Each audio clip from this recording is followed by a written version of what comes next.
I am at the carrier that we installed yesterday, and it's not good. So you got my recovery machine out. The customer had a low pressure error on his Infinity thermostat. First thing I did was I came out here, I was gonna put the gauges on it. And I don't know if you can hear it, but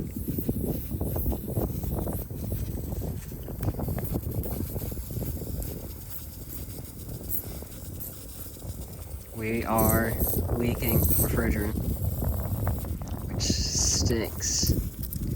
And quite a big leak too. So I am going to be recovering all of the refrigerant that is in here and charging it from new. It's a brand new install, so gonna put new refrigerant in it. Gonna have to pull a vacuum down again and everything, but I will not be soldering this. I'm gonna be brazing it. And while I'm at it, I'm gonna braze this one too. It stinks, but it is what it is. I think from now on, we're gonna be brazing our lines. But I'm gonna get started on this. It is 3:29, and hopefully I can get this done at a decent speed.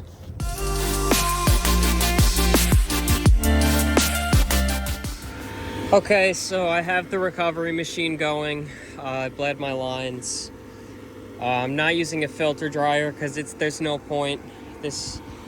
We don't know how low the suction pressure got. It could have pulled into a vacuum and sucked air into the system, so the refrigerant could be contaminated. So we'll get this all out and we'll weigh in. Got 14.1 pounds factory charge, plus an additional 1 pound and 2 ounces for the lines. This stinks. This is not fun. But we'll get it done. 3:36. Okay, so I pulled my serrators and I got some heat blocking putty on it. I forget the name of this one. This is the real actual wet rag hot blocking putty. It's like wet paper towels mushed up. And I am purging nitrogen at the Braze. Gonna let it purge for a little bit just to kind of get any grossness or whatever out that might not agree with the pipes, that might cause it to carbon. But I have the turbo torch. I don't have oxyacetylene. And I have a few tips. I'm gonna put a bigger tip on it and get to brazing. Let's see what this one is. I don't know if it's an A11, but it looks big enough to me compared to the pipe. And I'll get to brazing. I'm gonna set the camera up and try to see if I can get it recorded too. Okay, so I guess that's a okay angle. And popping off this tip and putting this nice big one on, and get out a razor rod.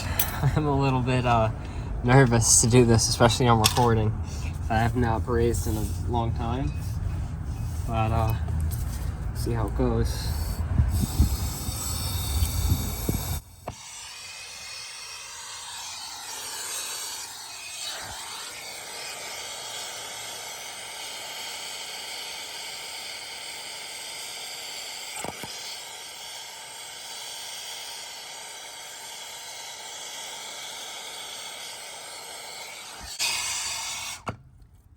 So I pulled that out because for in a second in my head I thought maybe I should clean it, and look at that.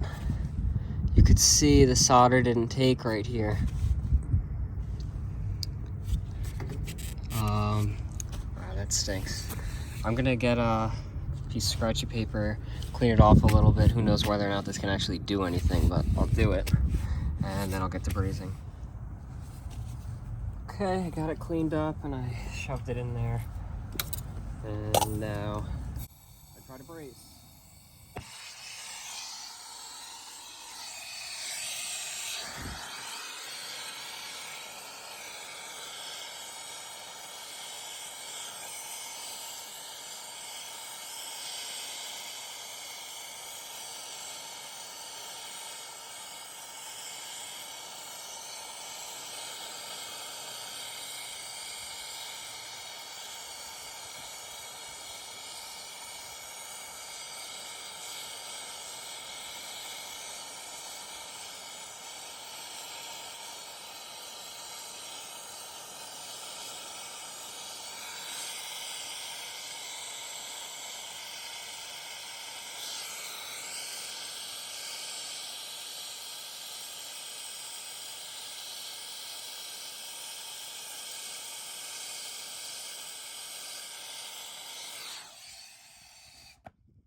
Okay, so it's brazed, and it's brazed all the way around.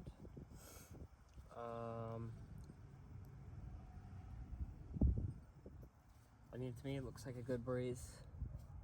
It's like a little bit snotty, but it looks like it's a good, solid braze. I might heat up a little bit more right here, actually, and just put a little more on there, just to be safe. I don't want to have another leak.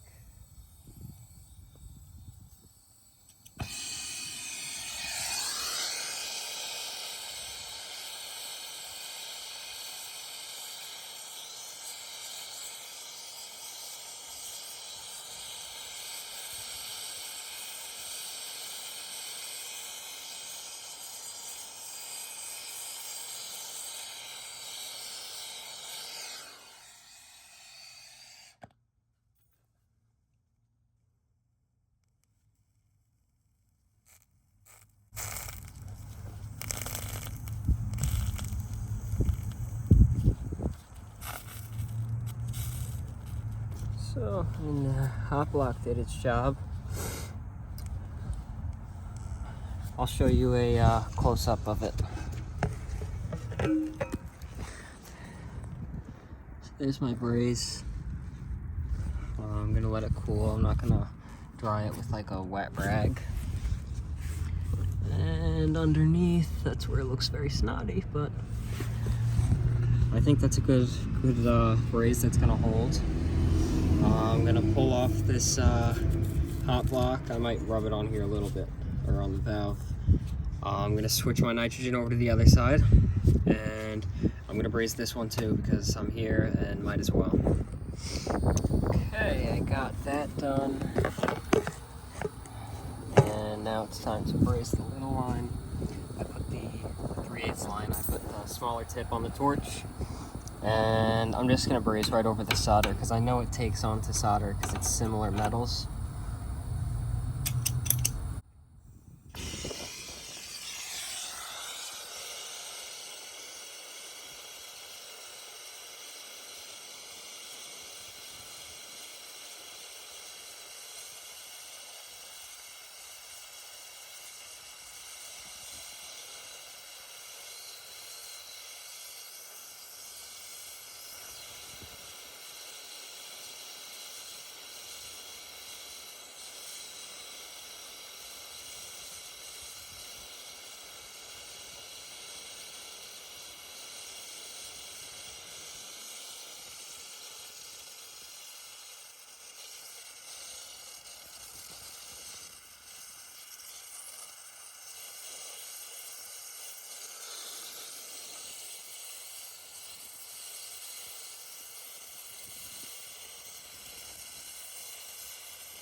Okay. That one tried to put more, like, keep more heat on it longer. and I'll clean it up and I'll show you how that one looks too.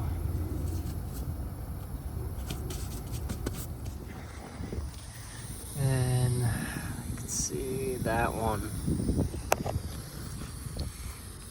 And how that one looks. You can see this one. I got them both all cleaned up. Leave your opinions on them in the comments, because I'm going to be doing a lot more of it now. You can see big snot hanging off of the 3/8 too. That one was real snotty.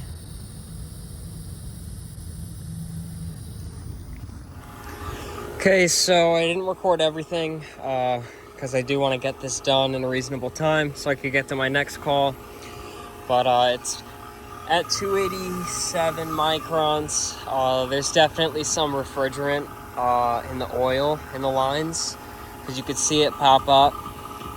But it does want to go ahead and do a decay test, so I'm going to see what it does for a decay test, and I'll probably let it go a little bit longer even if it passes, but I'm not sure. The refrigerant may still be bubbling out. I did break the vacuum with nitrogen a few times to let the refrigerant leave, because that's what HVAC school says to do. But I'll let this run and we'll see what happens. And that was a negative, so pulling back down again. And we'll let it pull down for a little bit. Okay, so we just passed. I actually had done 2 decay tests. We're at 516 now. We passed. I'm gonna let it go for a little bit more while I get my refrigerant set up, and I'll show you how I'm gonna break this vacuum with refrigerant with the minimal amount of contamination. Okay, so I hooked up my tank. I bled my hose, but I did that by bleeding through the refrigerant and out of the vacuum hose so it clears out the manifold itself. And then I opened up my low side, have my refrigerant opened up. These are low loss fittings. I just pushed something in there to bleed the low loss really quick. So now I am going to make sure that my pump is on and zero that out. And we're going to do units in pounds, so 0.0 pounds. And I got this cap off right here, so I'm gonna close off my vacuum pump and I'm gonna hook up my low loss, and as soon as that makes contact, we will start pushing refrigerant in. And just like that, we're adding refrigerant. So now I could turn my pump off, I could disconnect my hoses. We have to add 14.1 plus 1.2, 16.3 pounds.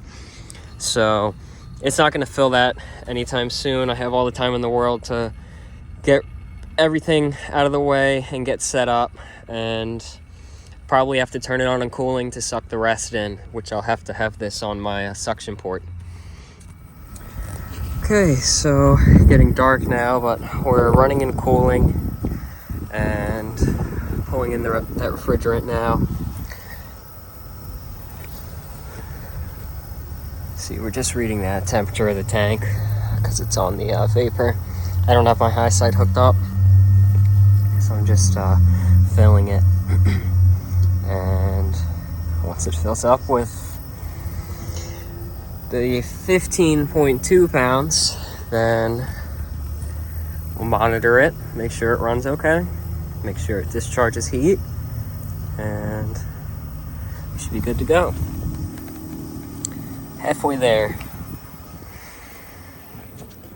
And 15.12, so need to crack more to make up for the gauges and the hoses,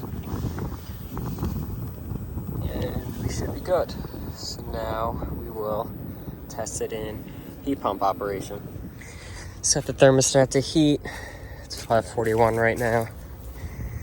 And we'll wait for the unit to figure itself out and turn itself on in heating. Which sounds like it just shut down the cooling. Probably gonna hear a valve open and bypassing. Oh, it feels so nice and warm here. Oh, that feels so good. It's 37 degrees right now, which isn't bad, but just standing out here, I'm like literally shivering. Just trying to put the Schrader cores in, and I was shaking so bad I couldn't get it on the tool. But looks like we are going good so far. Okay, so all I have hooked up right now is my temperature probe, and you can see our liquid line is getting hot. It's been staying hot. I'm going to check some temperatures inside, but I'm not going to record inside because the customer's in there with his family. But I'll take my temperature, I'll record a differential, see what we're getting as far as supply air temperature. Okay, so I finished up everything there. I was getting ready to head to my next call, but he had to cancel due to the time. Nobody's home. He has a hydrotherm boiler, gas boiler, that's 30 years old and has not been serviced for all 30 years. So that might make for an interesting video, but for the heat pump, made sure that it was operating without any issues. Made sure that it was blowing warm, blowing hot. Customer was very, very happy that we were able to get this issue resolved quickly. I mean, we were there and probably within 30 minutes of him reaching out. So at least he's happy. But it does stink that there was a leak. I'm sure I'm going to get a lot of comments about my soldering and about soldering in general. But can't do anything about the leak now, and learn for next time. And probably going to be brazing everything, refrigeration from now on. And if that's the case, I'm probably going to end up wanting to get a oxyacetylene. But it's 6:12. I've been driving, so finished at about 6 o'clock. Took about 2.5 hours, I think, maybe closer to 3. I forget exactly what time I started, but it'll be in the beginning of the video, which I don't think is terrible. If you like the video, like it, comment any advice or criticisms or feedback, and subscribe. Thanks for watching.